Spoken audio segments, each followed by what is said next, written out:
Mwasuze mutya bannayuganda mugamba mutya mwenna gye muli kasuubira nti muli bulungi obudde bwe mulimu n'essaawa zaawukana.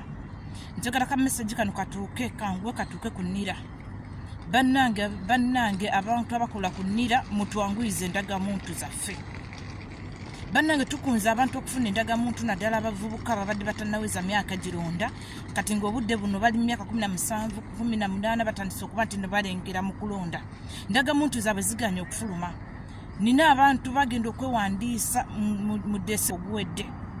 mu Desemba w'omwaka oguwedde nga shiwaddiiru nti mu January endagamuntu zaabwe zijja kuba zisobola okufuluma. Abamu bagenda mu Novemba. Mbakakasa obudde buno bwe bazzeeyo ku disitulikiti bagende balaba endagamuntu zaabwe babagamba endagamuntu tezinnafuluma bakomewo ogwokutaano. Omulala eyasembyeyo bwe yabuuziza nti bannange nze ng'ezange bwe muntu namwe mutemuliyo nga bamugamba gwe ezizo bonna aboolese kasente tujja sobola okukwanguyizaako. Kitegeeza ndagamuntu z'abantu ezimu zakugula, ezimu bw'oba tolina ssente tojja kufuna ndagamuntu. Abannira mweyongera okubanga mubuzaabuza Bannayuganda nga abantu abalala abatali Bannayuganda mubawa endagamuntu. Kiki kye mubala? Kiki kye mubala ekiriwo?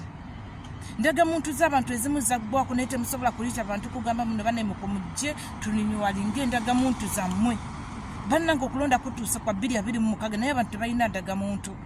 Abantu tebalina ndagamuntu. Njagala message eno etambule. Abavubuka abato abagenza okufuna ndagamuntu okugenda okwewandiisa ndagamuntu zaabwe zalemeddeyo. Ndagamuntu zaabwe zalemedde babagamba mukomewo ogwokutaano mukomewo ogwokuna jangu ogwokusatu musobole okufuna ndagamuntu. Kiki kye tuliko mu Uganda? Mu Uganda nabagamba mulimu ebyana n'abaana. Ndagamuntu zaffe ezimu ng'ezimu zaggwako. Tuli mu process egoba efuna ndagamuntu naye batwagaza ssente nnyingi.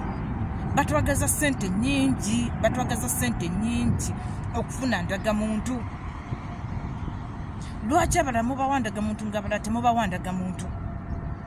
Obudde buno Abanyarwanda babatadde mu constitution ya Uganda.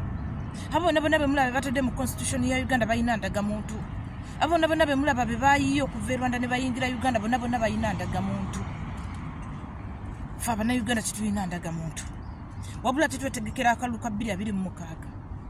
Tunalonda oba tugenda wa tuddawa. Bemulaba ezo zonna zibasi zayingire zirina ndagamuntu. Zirina obutuuze. Ezo zonna zibasi zemulaba ezayingidde zirina obutuuze. Ffe obutuuze bwaffe bwaggwako. Obutuuze bwatandika okuggwako 2024.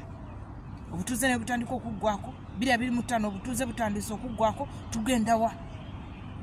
Bannange mutukolere endagamuntu mutubuulire we tusanga abagala okuliniwalinga endagamuntu ku bwereere. Abantu balina ssente zigenda kuliniwalinga ndagamuntu. Omu ayinza okuba ng'alinamu ssente ezisobola kuliniwalinga ng'omulala talina.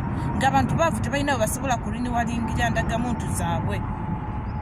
So abakola ku kintu ekyo mbasaba mukitunulemu tuniwalinga endagamuntu 2026 waliyo okulonda. Okulonda kusembedde naye abantu balina ndagamuntu.